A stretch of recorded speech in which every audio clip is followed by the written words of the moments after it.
He placed him back. They jumped back, and he placed him back in the river, and they jumped back again, and he thought, maybe I should worship shalagrams. So he worshipped those shalagrams. And one prominent shalagram Shila he called Damodar. But then, one day, a wealthy Vaishnav was giving gifts to all the Goswamis of flutes and necklaces and dhotis for their deities. And of course he gave the same to Gopal Bhatta. Like, how am I going to give a flute to a shalagram Shila? And how can you dress with a dhoti? And these necklaces. He didn't want the items to go to waste. He didn't want the sponsor, the donor, to be disappointed. He didn't know what to do. So he put them before the deity, the shalagram Shila. But this was Nrsimha Chaturdasi. And he was thinking, and he actually told the shalagram Shila that Lord Nrsimhadev appeared from a stone pillar in a beautiful half-human form. And if you would like to assume a form that can utilize this flute and this dhoti and these necklaces, then I will serve you accordingly. But nothing happened. So he put the shalagram Shilas to bed, and he took rest. When he got up in the morning and came to wake the shalagram Shilas, the Damodar Shila had become the most exquisitely beautiful, enchanting, threefold bending form of Shamasundar. And Gopal Bhatta Goswami just fell down, offering prayers of gratitude and joy. And word traveled quickly. Rupa Sanatan and the other Goswamis came and they looked. This deity form is most exquisitely perfect. Rupa Goswami and Gopinath of Madhu Pandit. And the acharyas of those three cardinal truths are Sanatana Goswami, Rupa Goswami, and Raghunath Das Goswami. And accordingly, the different features of those different deities perfectly replicate the beauty of Krishna as he was in his personal form 5,000 years ago. And at the time that Vajranath had commissioned these deities to be carved, there were still some devotees who had seen Krishna's personal form. And they commented that the lotus feet of Madan Mohan perfectly resemble those of Krishna. And the hands and the chest of Govinda are perfect. And the smiling face of Gopinath is perfect. And Madan Mohan had all these perfect virtues all in one threefold bending form. And the Goswamis were so delighted to see this.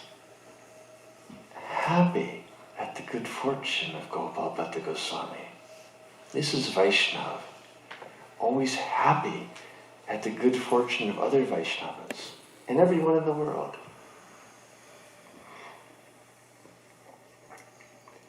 So,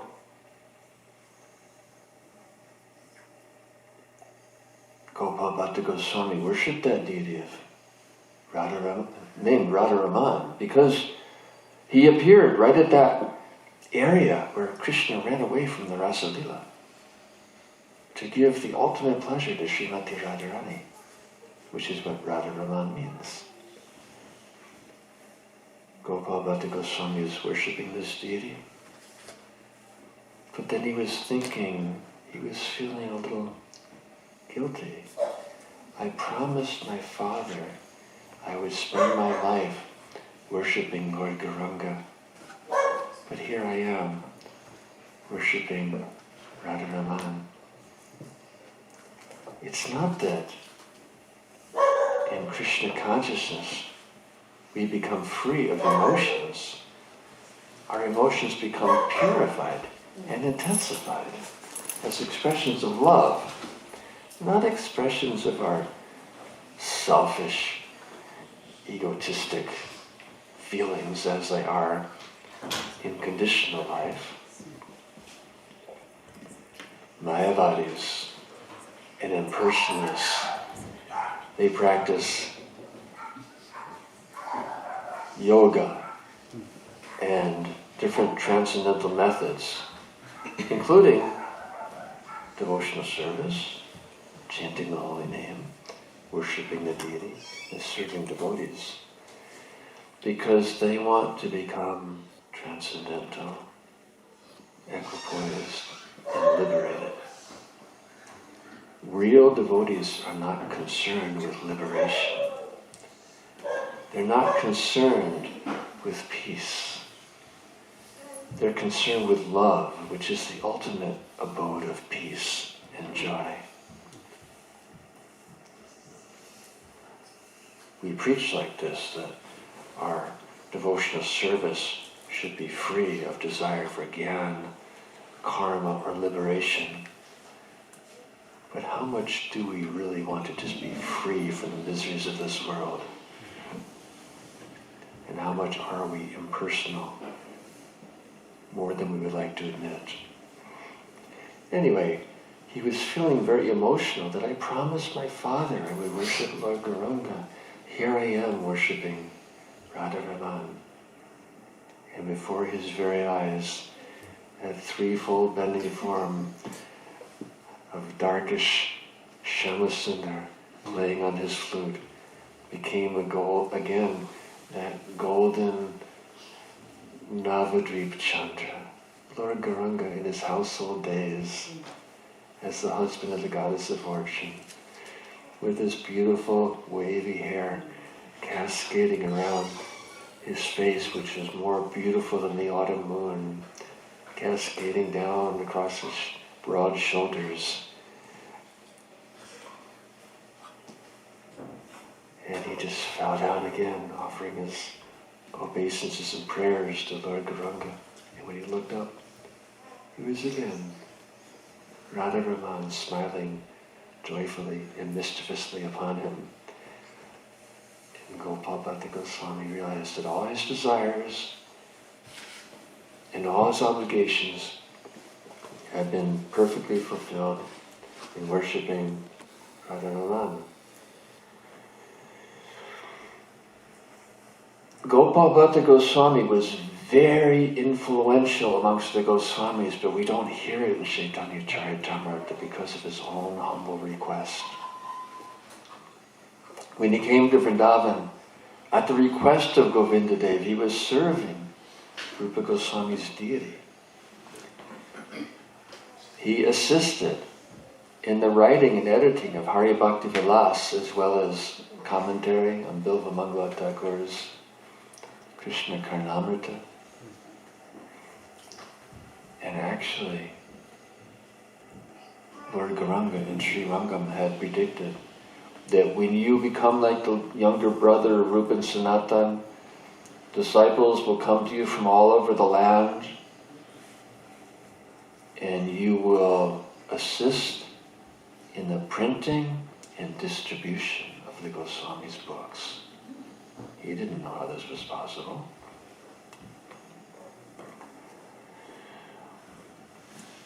One great general under Akbar, Man Singh, became a disciple of Gopal Bhatta Goswami, and he gave him the instruction, build the temple for Rupa Goswami's deity. And he inspired the building of Radha Govinda Mandir.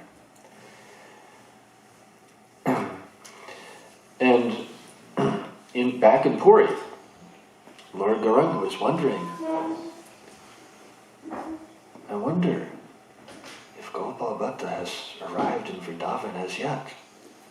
And one day when he came to the Gopinath temple, and he asked Gadadhar Pandit, I wonder if Gopal Bhatta has made it to Vrindavan. And just then a messenger came from Rupa and Sanatan.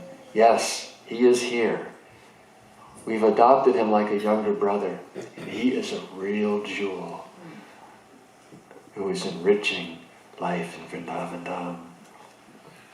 And Lord Chaitanya, so happy to hear this good news. He sent gifts to the Goswamis, and to Gopal Bhatta, he sent his own cloth and the seat he would use to sit on, worshipping. And those remnants of Lord Gauranga are still worshipped in Radharaman Mandir.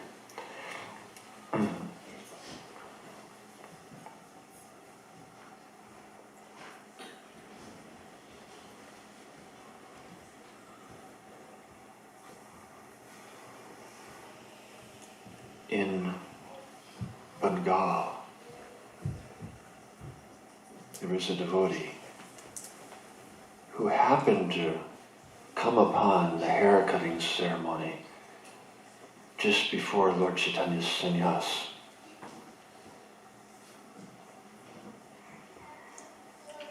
Gangadhar Bhattacharya.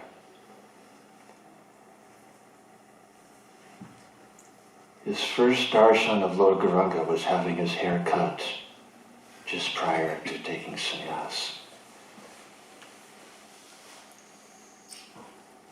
And when he heard the name given by Keshava Bharati to Lord Gauranga, your name is Sri Krishna Chaitanya. This Gangadhar could not articulate anything except Shri Krishna Chaitanya, Shri Krishna Chaitanya, Shri Krishna Chaitanya. When he turned to his village, day and night, all he could say was Shri Krishna Chaitanya. And his nickname became, actually a prominent name, then became Chaitanya Das. And after some time, continually chanting Shri Krishna Chaitanya, Shri Krishna Chaitanya, he and his wife simultaneously felt a desire from within their hearts, which they had never experienced before. They wanted a child.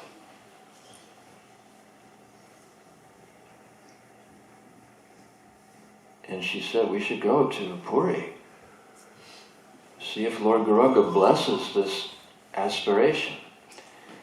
They walked to Jagannath Puri from Bengal. And when Lord Gauranga was leaving the temple, surrounded by his divine entourage, Sarup Damodar, Ramanaranda Rai, and Haridas Thakur, and all these great associates. And here come these humble householders from Bengal. And Lord Chaitanya went directly to them and addressed them. Yes, you should have a child, because my eternal associate wants to come to you and through you. They had a child. His name was Srinivas. But in Bengal, as he was a young boy, the devotees were telling him, you had better go to Jagannath Puri, because Lord Chaitanya will not be in this world much longer. Do not miss the opportunity for his darshan. So he went to Puri.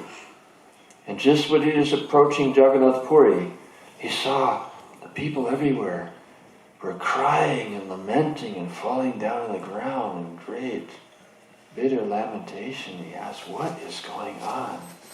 You haven't heard? Lord Gauranga has just departed from this world. And then after quickly vowing to commit suicide, Srinivas fell unconscious. But in a vision, Lord Gauranga came to him and told him, continue into Puri. Take shelter of Gadadhar Pandit. Learn the Bhagavatam from him. So he was enlivened. He went to Tota Gopinath Mandir, took shelter of Gadadhar Pandit, and told him that Lord Gauranga has instructed me to study Srimad Bhagavatam under your guidance. And when Gadadhar Pandit opened the Bhagavatam and showed Srinivasacharya, there was no words left in the Bhagavatam, because when Lord Gauranga and Gadadhar Pandit would read the Bhagavatam, their tears of love would just bleach out the words. And since Lord Gauranga had left and Gadadhar Pandit could do nothing but cry, whatever remaining words were completely washed out. And Srinivas looked at this Bhagavatam and, well, how can I study a book that has no words in it? And he said, this was before the days when you could just go to Rupanuga's store and offer obeisances and give a few dollars and walk out with a Bhagavatam. He had to walk from Jagannath Puri back to Navadvip, because that's where the Pandits and the scribes are. And they didn't have extra Bhagavatams on hand. They copied them by hand. It took over a year to print a Bhagavatam. One copy. So when the Bhagavatam was completed, he walked hundreds and hundreds and hundreds of miles back to Jagannath Puri to study the Bhagavatam and the Gadadhar Pandit. But again, approaching Jagannath Puri, everyone is lamenting and crying and falling on the ground. What now? You haven't heard? Gadadhar Pandit has left this world. The separation from Lord Gauranga was too intense. And he went to rejoin him.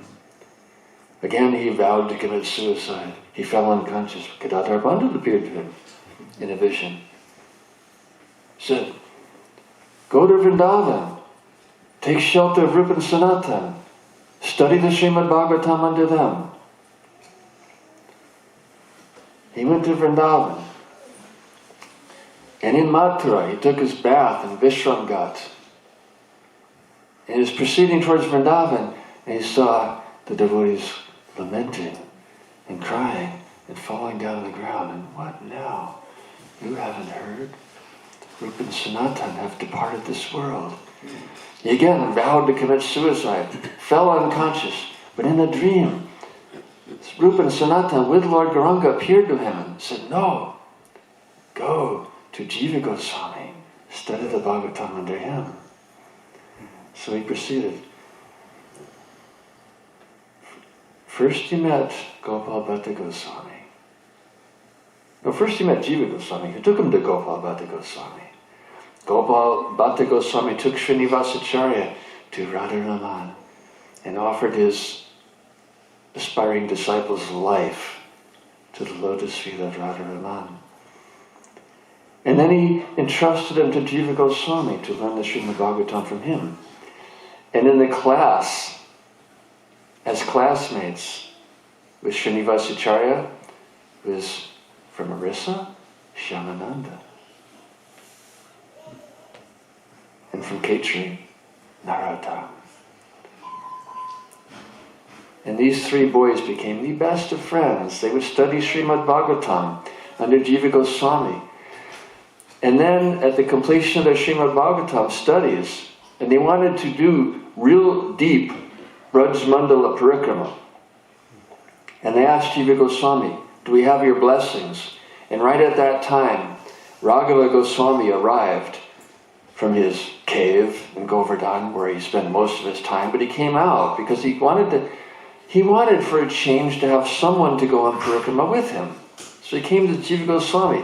Do you know anybody who wants to go on Parikrama? He said, these three boys. So they went off in great joy. And during that Parikrama, as described by Narahari Chakravarti Ganesham in his Bhakti Ratnakar, these three boys are continually going from Brajmandala Parikrama with Raghava Goswami, reverting back to Chaitanya Lila and the pastimes of Lord Gauranga, from where they would go into Krishna Lila, they were just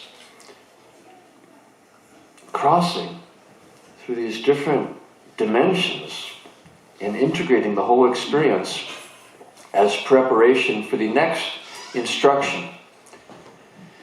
To take the books of the Goswamis, of which some versions there was only the one manuscript form, some versions say that they'd already made one duplicate. But at most, there was only 2 copies of the books of the Goswamis. Maybe just one. Including Chaitanya Charitamrita, the most prominent. Only 1 copy. Possibly 2. So Jiva Goswami, assisted by Gopal Bhatta Goswami, instructed the boys, take these original palm leaf manuscripts to Bengal, because that's where the Pandits and the scribes are. Start making copies for distribution. And they had a big ceremony. A wealthy Vaishya donated 4 beautiful oxen and an exquisite ox cart on which they put this treasure chest filled with the original handwritten manuscripts of the 6 Goswamis.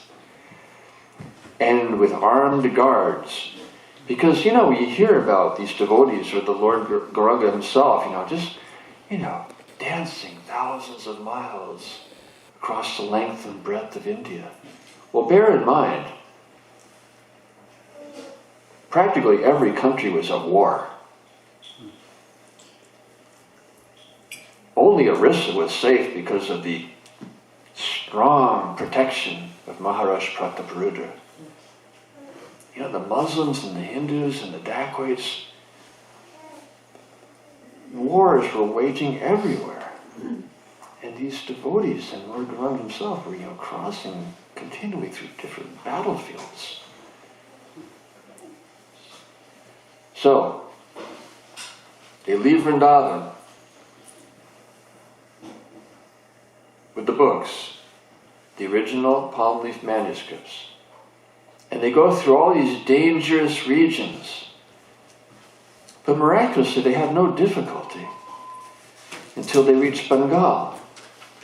And when they entered into the Hindu kingdom of Birambir Maharaj, they thought, we've practically made it.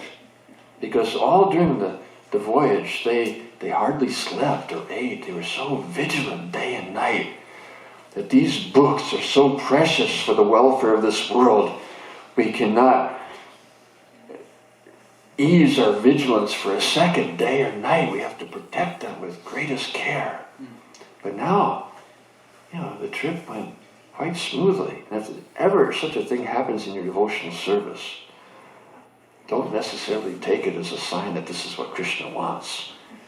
It's more likely a warning that Maya has set you up to be smashed if you let down your vigilance for 1 second. But look, we've made it.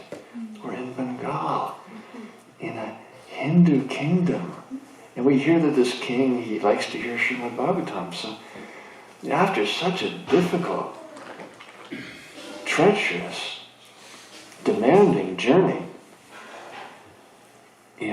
one night they took prasad, and for the first time, they do what devotees often do after they take prasad. They fell asleep.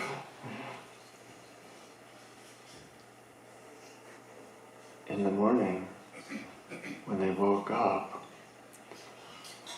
and they prepared for the last leg of the journey, they looked at the wagon and the treasure chest was gone. Frantically. None of the guards, nobody knew. Where did the treasure chest go?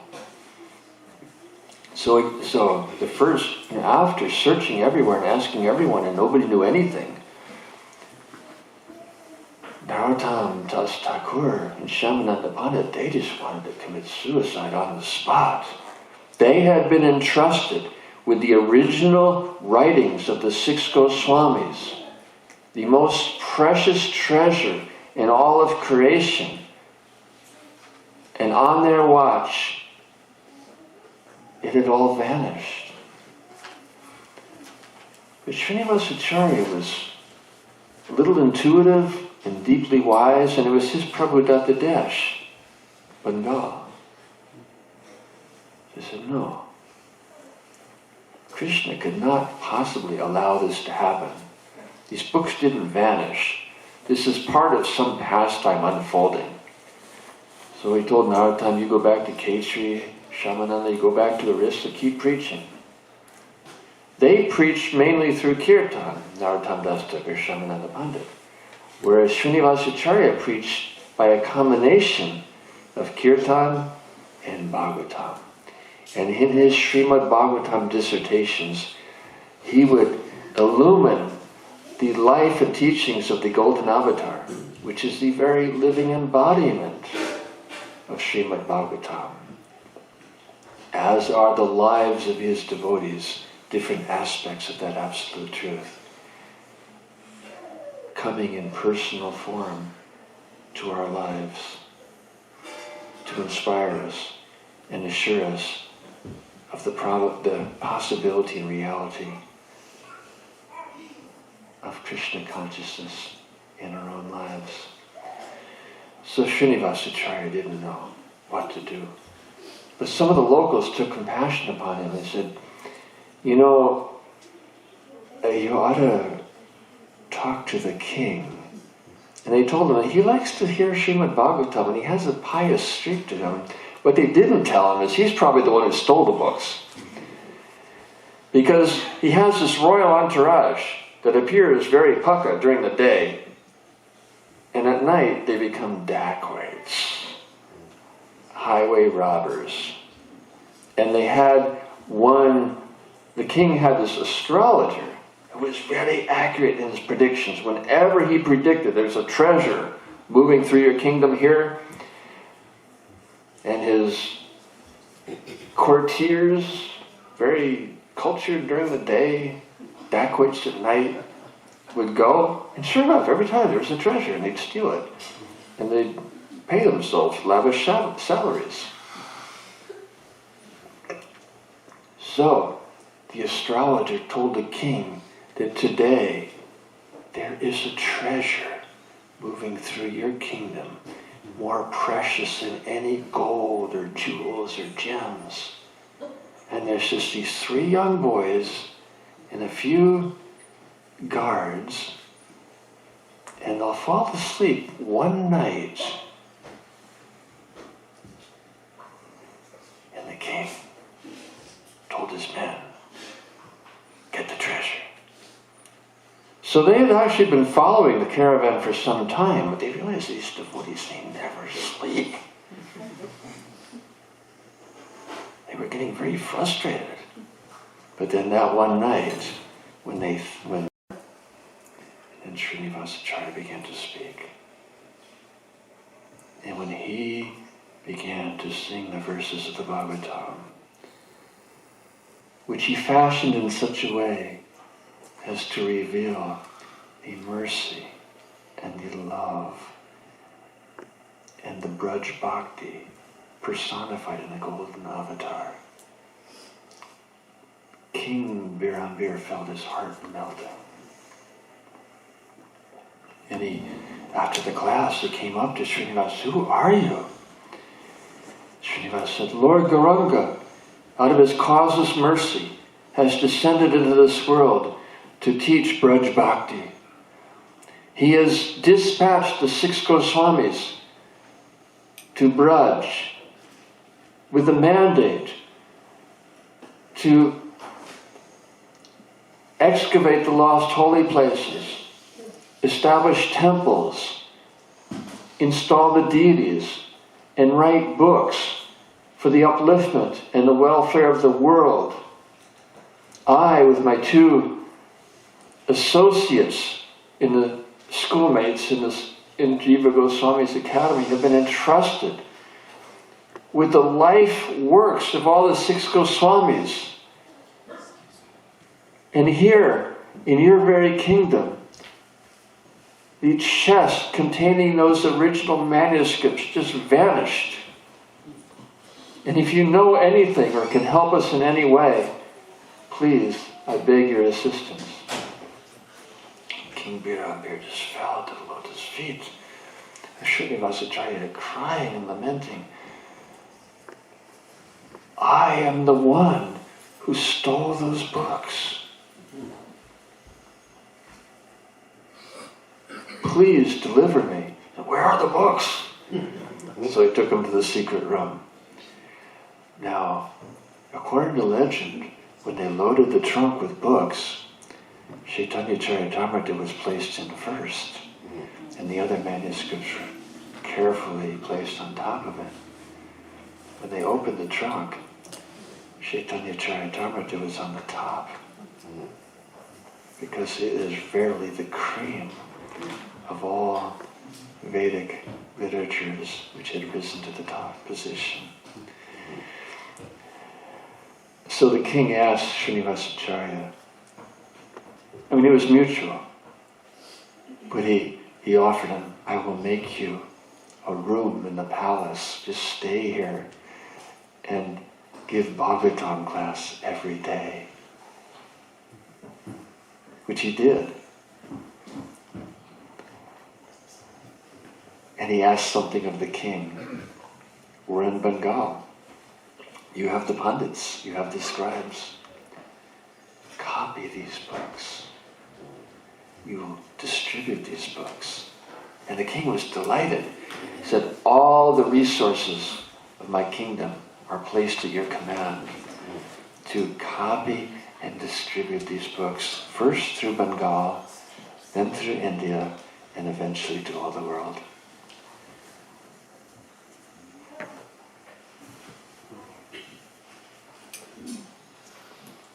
So,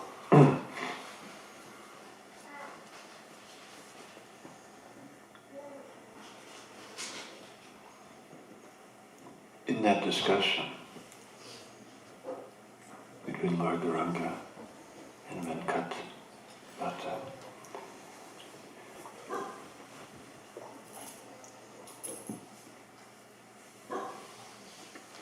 regarding the superiority of the Brijavasis' worship,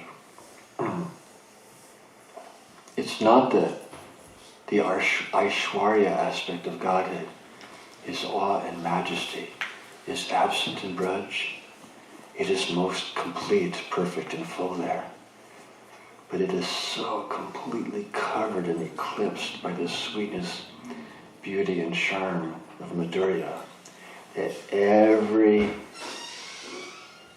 what to speak of the trees, the cows, and the Brijavasis, every particle of dust is so fully imbued with the essence of Madhurya that it can transfer that potency and impart the treasure of Goloka to the heart of any humble, sincere soul. And that constitutes the supreme opulence of Braj, where every tree is Kalpavriksha, every cow is Kamadhenu, the water is nectar, the Brahmajyoti is prominent there everywhere in its personal form of Gopal, where all motion is dance, all communication is song, everything activated by the song of love emanating from Krishna's flute, to which the devotees respond in Harinam Sankirtan, where the most intimate longings of the soul find most complete fulfillment. It is the loving exchanges and service attitude of the Brijavasis that constitutes the supreme treasure of Golok, which is most pleasing to Krishna and satisfying to the devotees, and the reason why Krishna never set so much as a foot outside Vrindaban. Srila Prabhupada so much liked the standard of worship at Radharaman Mandir, where for 450 years the deity has never missed an offering or lost a piece of jewelry. Because Gopal Bhatta Goswami, in spite of being such a humble, simple Vaishnava, was so calculating in how the deity worship would continue indefinitely into the future. His main family member and the disciple, Gopinath Pujari, had no inclination for Grihastha ashram, so it was Damodar who married and had children to carry on the worship. So systematically did Gopal Bhatta Goswami envision that for generations to come, the service of Radharaman would continue in very Bhakti fashion. And Srila Prabhupada would glorify their standard of worship. And one devotee heard this from Srila Prabhupada. He went there to the Radharaman Mandir and he was watching the great care and attention with which the pujaris served Radharaman. And the pujaris saw this ISKCON devotee watching with such appreciation. And this one devotee came forward and told him that if you continue through your life to appreciate the worship of Radharaman as you are doing now, you will be blessed to take birth in our family where you will serve Radharaman all your life. And he was elated. He ran back and told Srila Prabhupada. And Srila Prabhupada told him, go find that devotee and tell him that if you continue to serve Radharaman with great faith and devotion like you are now, you will be blessed to take birth in America and serve in the propagating of the holy name. But what is this holy name? Why do we call it Maha Mantra? It's not a mantra at all, technically speaking. The mantra, a mantra, is a prayer of invocation to the holy name which is couched within. Maha Mantra is an understatement. This is Golokera Premandana Harinam Sankirtan. It is the very forms of Radha and Krishna dancing together, predicated by our invocation mantras to Guru Vaishnavas and Panchatattva. But in the holy Maha Mantra, we're chanting Hare, Krishna, and Rama.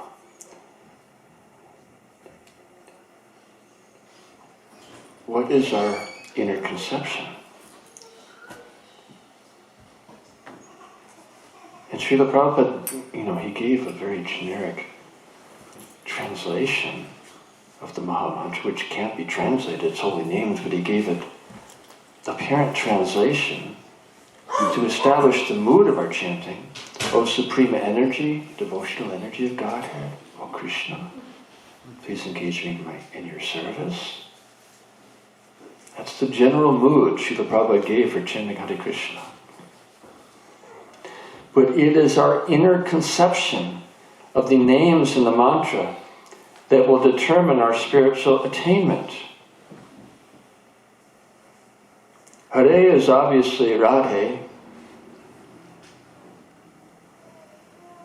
who delivers us to Krishna, but Ram can be another name of Krishna. It can be Dasarati Ram, it can be Parisharam. And according to our inner conception, that holy name can take us to Golok, or Ayodhya, or Vaikuntha, where the mercy of Lord Gauranga is almost impossible to achieve.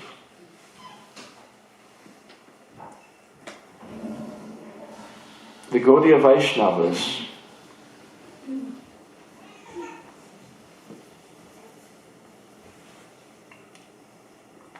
are most astute in seeking the essence.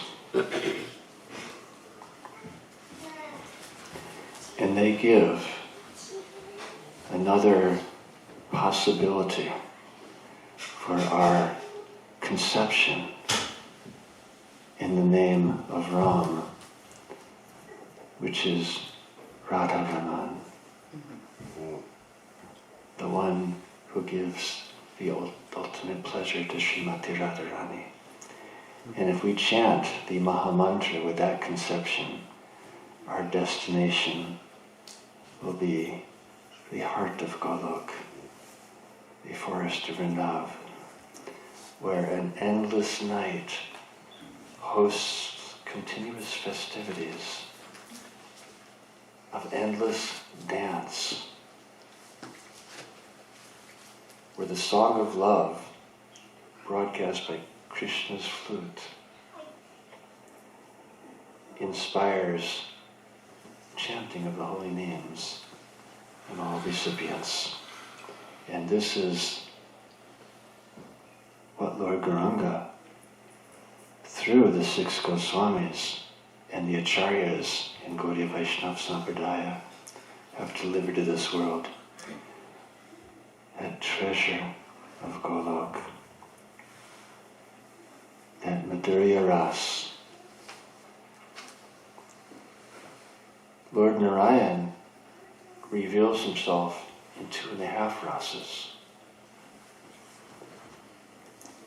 Lord Gauranga is telling Venkatapatra.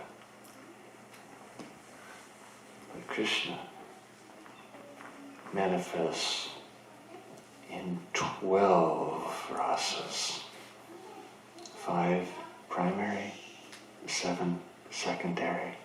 And therefore we say, Srila Prabhupada said, Krishna is the Supreme Personality of Godhead, most complete, most full.